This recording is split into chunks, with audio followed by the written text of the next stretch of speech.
Welcome back, everyone, to Hidden History Stories. In today's episode, we're riding through the darkness of the American Revolution, following the courage of a 16-year-old girl who covered 40 miles in one night to rally an entire regiment. This isn't just a tale of heroism, it's proof that history is shaped not only by generals and battles, but by ordinary people who refuse to stand still when their country calls. But before we begin, make sure to subscribe, like this video, and share it with anyone who loves exploring the past. And tell me in the comments, whose story do you think deserves to be remembered as much as Paul Revere's? Your support keeps these forgotten voices alive. Now, let's begin. The spring rain of April 26, 1777, drummed against the wooden shutters of the Ludington farmhouse in Fredericksburg, New York. Inside, 16-year-old Sybil Ludington was helping her mother prepare the evening meal when the sound of urgent hoofbeats cut through the rhythmic patter of raindrops. Her father, Colonel Henry Ludington, commander of the local militia regiment, was already moving toward the door before the frantic knocking began. The messenger who stumbled through their threshold was soaked to the bone, his face pale with exhaustion and fear. "Colonel Ludington," he gasped, "the British have attacked Danbury. They're burning everything, the Continental supplies, the houses, everything." Sybil watched her father's face harden as the messenger continued his breathless report. British General William Tryon had landed at Compo Beach with nearly 2,000 troops, marching 25 miles inland to the vital supply depot at Danbury, Connecticut. The town was ablaze, its warehouses full of Continental Army provisions reduced to ash and ember. The British forces were now retreating toward the coast, laden with plunder and confident in their success. "We must gather the regiment immediately," Colonel Ludington declared, his mind already calculating distances and timing. But then came the crushing realization his 400 militiamen were scattered across the countryside, having returned to their farms after their last muster. Some lived as far as 15 miles away, spread across the rough terrain of Putnam County. The messenger's horse was spent, barely able to stand, and Colonel Ludington knew he needed to remain at the house to coordinate the response when his men arrived. It was then that Sybil stepped forward. "Father, I know every road and path in these hills. I can ride to rally the men." The colonel looked at his eldest daughter, weighing the dangers against the desperate necessity. The night was dark and treacherous, with British patrols possibly roaming the countryside. Highway robbers and deserters from both armies haunted the back roads. Wild animals prowled the forests, and the paths were muddy and uncertain in the spring darkness. But Sybil was no ordinary 16-year-old. She had grown up in this frontier country, knew every farm and family for miles around, and was an accomplished horsewoman. More importantly, she understood the gravity of the situation. If the British were allowed to withdraw unmolested, it would embolden them to strike deeper into Patriot territory. "Take Star," her father said finally, referring to her favorite horse. "But be careful, and stay to the paths you know well." Sybil quickly changed into her riding clothes and grabbed her father's heavy stick, both for urging her horse onward and for protection. As she mounted Star, Colonel Ludington handed her up a piece of paper with the names and locations of his company commanders written in his careful script. The night swallowed horse and rider as they set out from the farmhouse. Sybil's first stop was the Carmel settlement, where she pounded on doors and shutters, calling out, "Muster at Ludington's. The British have burned Danbury. Muster at dawn." Some families were already asleep, and she had to shout repeatedly before faces appeared at windows, asking questions she had no time to answer fully. From Carmel, she rode south toward Lake Mahopac, her horse's hooves splashing through muddy puddles and slipping on wet rocks. The familiar landmarks looked strange and ominous in the darkness. Old oak trees became crouching giants, and every shadow might hide an enemy. But Sybil pressed on, her sense of urgency growing with each mile. At the Reynolds farm, she found the patriarch already preparing to leave, having heard rumors of trouble from another traveler. "Tell the colonel we'll be there before sunrise," he assured her, and Sybil felt a surge of hope that word was spreading on its own. The most dangerous part of her journey lay ahead, the lonely stretch through the forests near Mahopac, where Tory sympathizers were known to live and where deserters sometimes took refuge.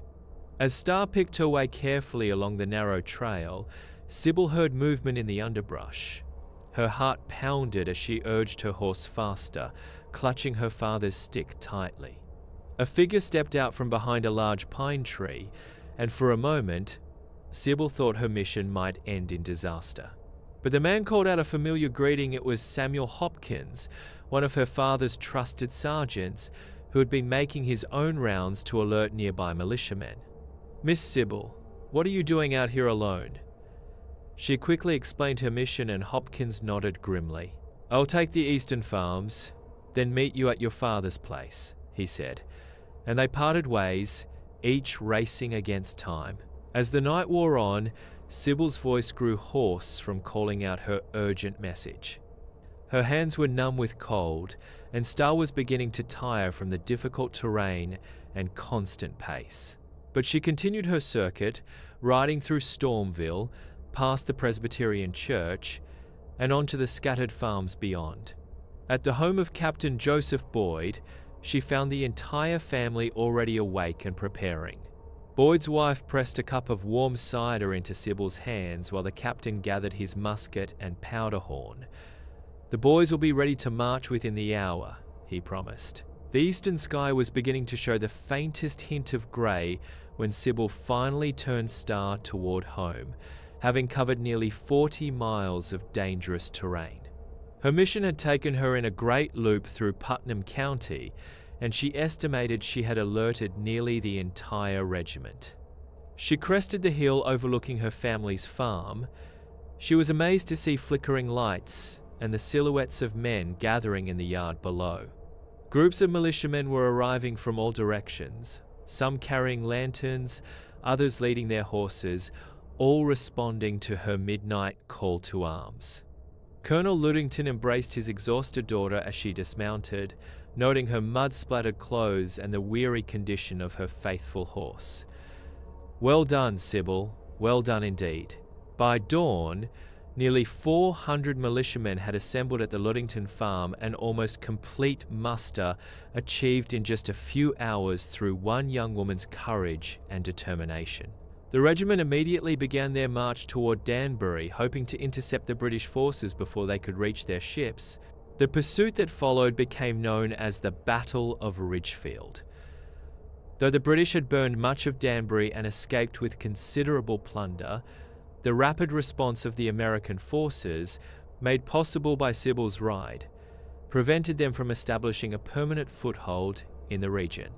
The Patriot forces, led by Generals Benedict Arnold and David Wooster, harassed the British retreat, inflicting significant casualties and demonstrating that American militia could respond quickly and effectively to enemy raids.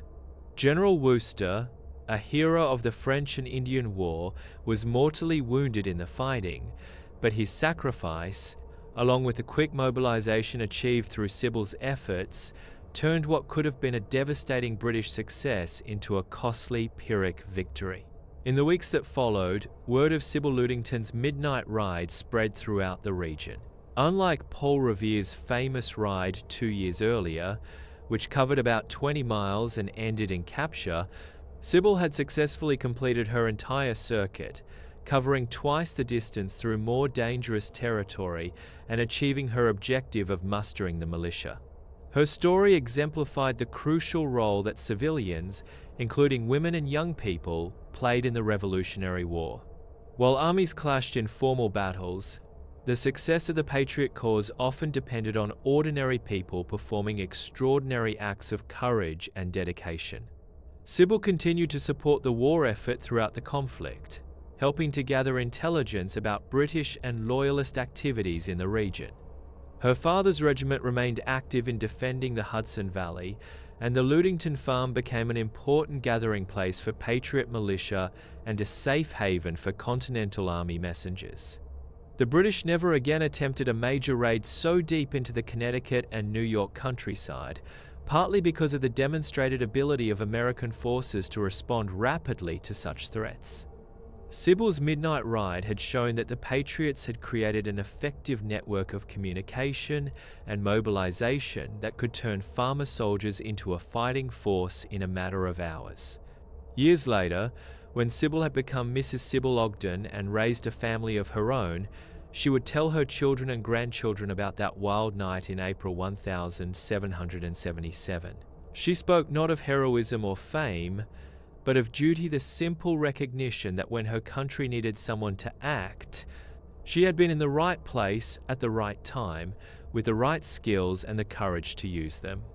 Her story reminds us that the American Revolution was won not just by famous generals and grand battles, but by countless individual acts of bravery, sacrifice, and determination. In the spring darkness of 1777, a 16-year-old girl on horseback helped ensure that the flame of liberty would continue to burn, even as the British tried to snuff it out with fire and sword. That was the story of Sybil Ludington, the 16-year-old whose midnight ride rallied a regiment and proved that courage knows no age. If you found this story inspiring, remember to like, share, and subscribe to the channel so you never miss more hidden history stories.